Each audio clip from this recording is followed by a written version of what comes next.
When a Rooster Crows at Midnight, a tale of Appalachian tragedy.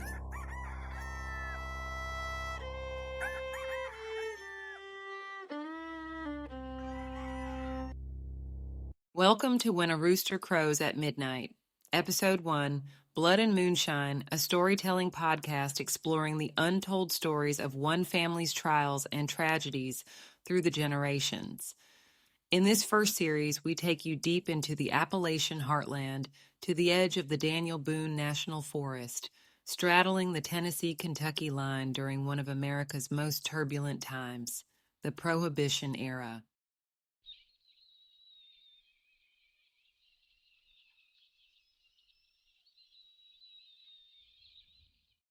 It was 1926, a time when the hills and hollers echoed with the whispered dangers of moonshining and mountain justice from police acting as judge, jury, and executioner.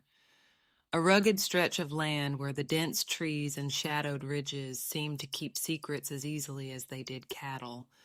This is where our story begins. Bertha, a 28-year-old woman just 2 months pregnant with her daughter Irene, lived on a mountaintop with her husband, King David. He was a 28-year-old man making a living from the land. Bertha's 22-year-old brother, Roosevelt, operated a whiskey still hidden in the woods. It was a common practice, born of necessity, and a risk shared by many Appalachian families.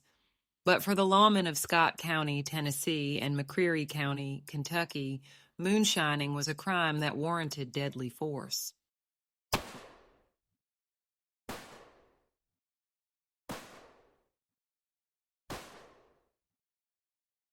One afternoon, King David set out with his shotgun into the woods. According to his father, William, King David was hunting cattle when he came upon Roosevelt, tending his moonshine still, which was hidden deep in the forest on the Tennessee side of the line. What happened next remains shrouded in mystery, but we know this. A posse of deputies ambushed the men. The whiskey still was destroyed. Roosevelt was shot and left for dead where he fell. Family and friends had to search the woods to recover his body. King David's fate was equally tragic. He was shot in the hips, intestines, and back while in handcuffs. Deputies claimed he had tried to escape during the 6-mile walk out of the woods.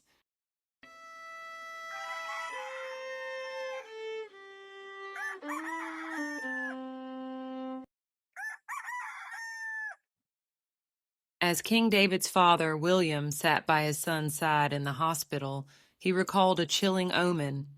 The doctors had warned that the chances of survival were slim. William replied, "I'm afraid my boy may pass out. Done reckon 4 nights ago we heard a rooster crow at midnight, and the old lady says, Done reckon the rooster crowing at the moon is summons for some of our folks, like the Lord's own voice calling from the hills, beckoning them on home."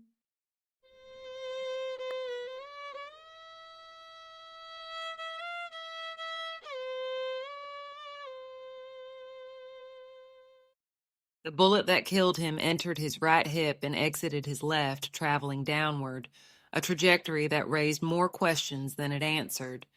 He clung to life for 9 days before succumbing to his injuries.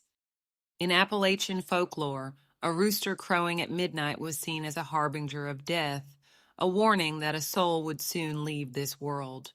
For the families of King David and Roosevelt, the superstition became a bitter reality.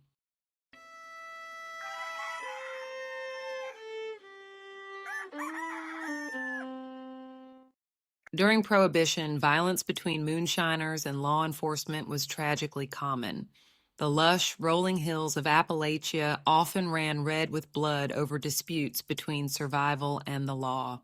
For Bertha, the loss was unimaginable. She was left a poor widow at just 28 with 3 children and a 4th on the way, having to move back in with her parents, Samuel and Tilda.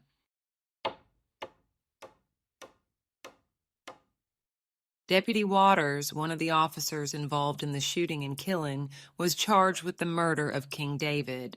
A jury trial followed, but the outcome was predictable for the times. The jury gifted Deputy Waters a not guilty verdict. Justice, as it often did in those times, favored the badge over the bullet-riddled bodies left behind.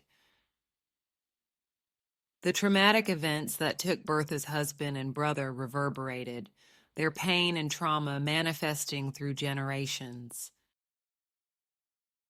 The deaths of King David and Roosevelt were not just a family tragedy, they were emblematic of a larger struggle.